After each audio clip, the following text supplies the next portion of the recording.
Hi, I'm Darla Ledoux, and welcome to this video where we're going to talk about being in your business sweet spot. What does it mean to be in your business sweet spot? It means that you are in that place, first of all, where you have designed your business to use your ideal combination of gifts, talents, and passions to have the biggest impact in the world and in your life. It's also the place where you are clear, confident, calm, centered, and grounded in the truth of who you are. You have this just inner knowing that my talents and who I am and what I stand for matters, and it's enough to make the money that I want and to make the difference that I want. That's the energy of being in your sweet spot. Now, how do you know if you're in it or out of it? If you're out of it, you would experience things like, my business is running me. I feel like I'm scrambling to get clients and it feels random and haphazard. I have this constant weight on my shoulders, feeling like I'm not doing enough, like I haven't learned enough, like I'm not doing it right, and I have to wait to get it perfect. That would be some of the experience if you're outside of your business sweet spot. Now, how do we get to be outside of our sweet spot? Let's look at that a little bit.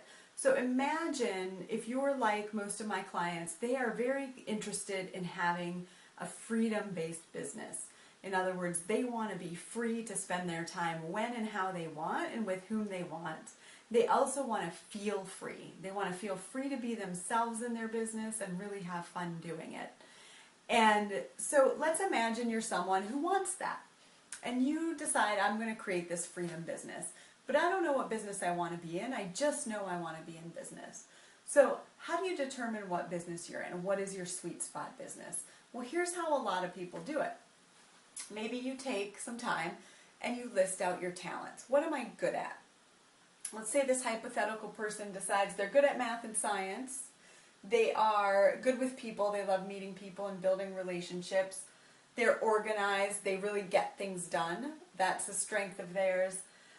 They're good at sales. So they're the person in their group of friends that when they have an idea or a thought, they can sell everybody on it, right? Let's go see this movie, or, I've just learned about this, why don't you try it?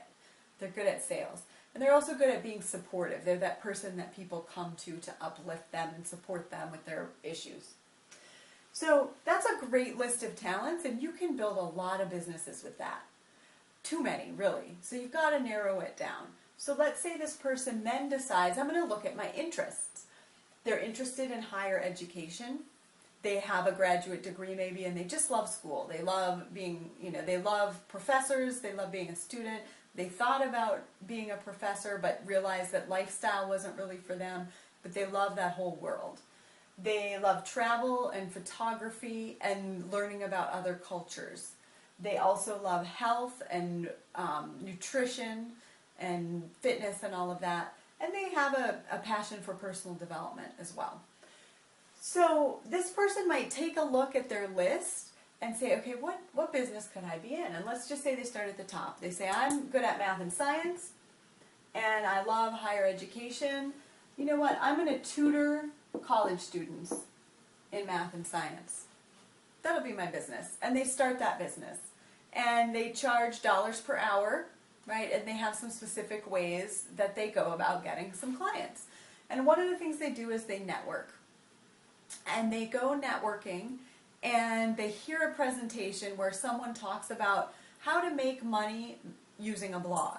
They hear that talk and they say, I'd like to make money using a blog. That sounds like a good idea. And they go back to this list.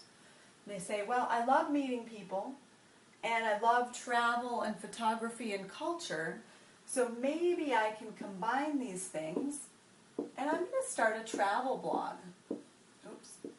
I'm going to start a travel blog. I can take trips, meet people, write about it, take pictures. I'm going to start a travel blog. They proceed to spend weeks, working on their blog, getting it set up, sitting behind their desk, behind their website, trying to get it all perfect so they can make money on the travel blog, right? They continue to network, and next they meet someone who sells nutritional supplements. They said, you would love this. Right? And they said, oh, I love health and I love nutrition. That's something that's important to me. I love, being a better person. And, oh, I'm good at sales and I'm good at support. So, you know what? That's a good idea. I'm going to start a direct sales arm of my business where I'm going to sell supplements. And now all of a sudden they've got three very disjointed, completely different businesses that have no overarching mission involved.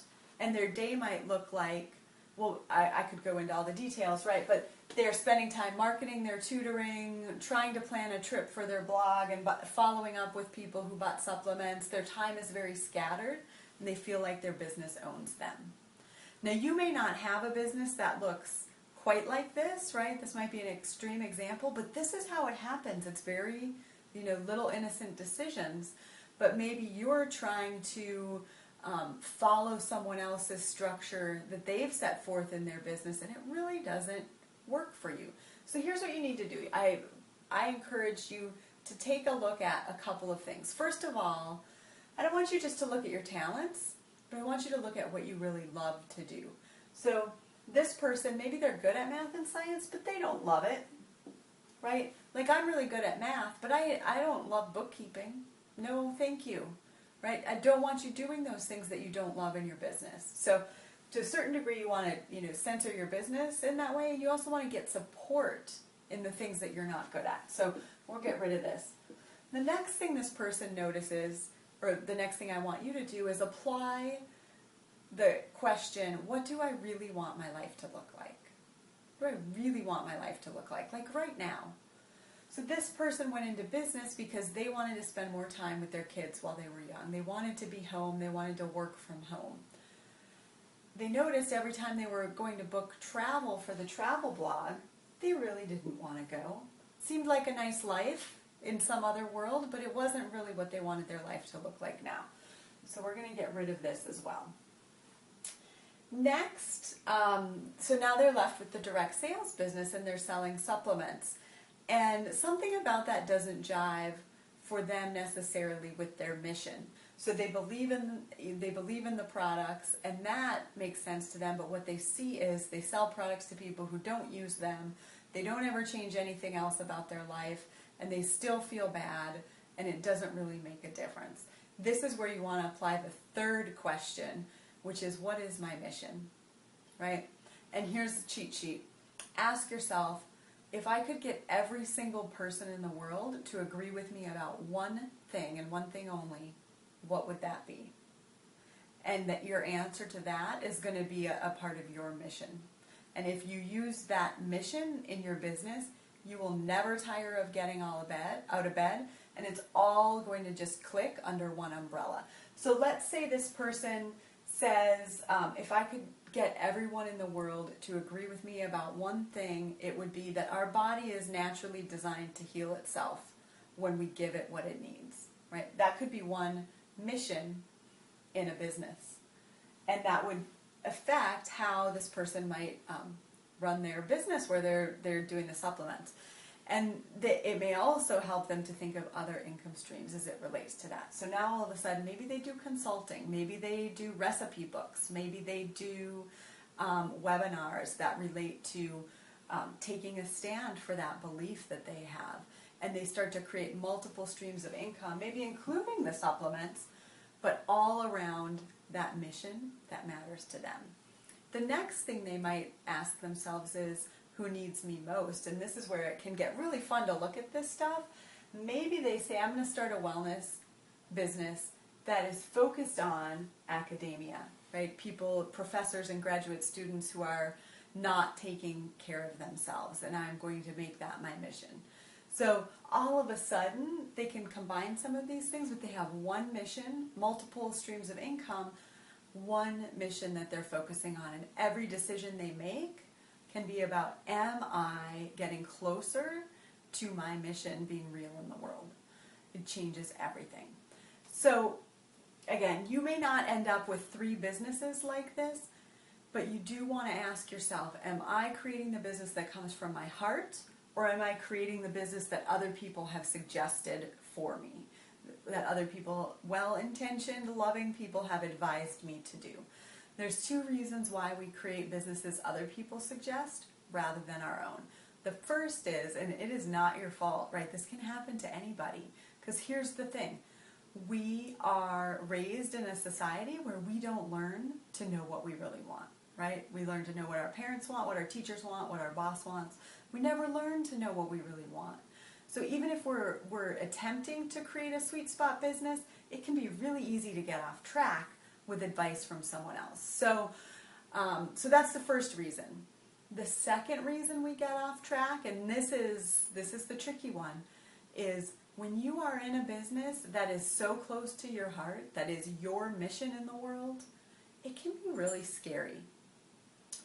Because when you go to sell that mission in your business, right, like I have a mission for people to be free. When I go to sell that mission, I could make it mean a lot about me if someone doesn't want it.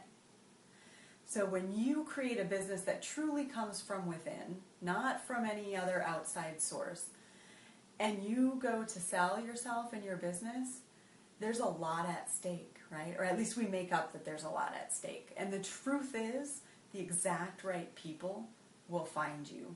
But it gets scary, and that's why we do all this crazy stuff to ourselves. Well, so-and-so said I'd be good at this, so I'm going to give that a try for now, and maybe someday I'll do the business I really want.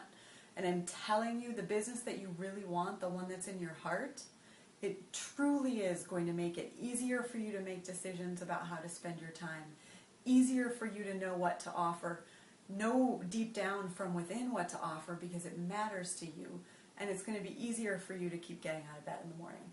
So that is my lesson for today. This is how to recognize if you're in a sweet spot business, and this is how to just really give yourself some grace if you're not. If you have somehow gotten outside of that place that is your genius, I encourage you to take a stand, get back on track, and partner with someone who can truly support you in building the business of your dreams. I'm Darla Ledoux. Thank you for spending this time with me. Join me next time when we're going to talk about, once you know what your business is, how do you get your clients on board? And how do you truly create a structure that gets them excited to be your client? Have a fantastic, fantastic day.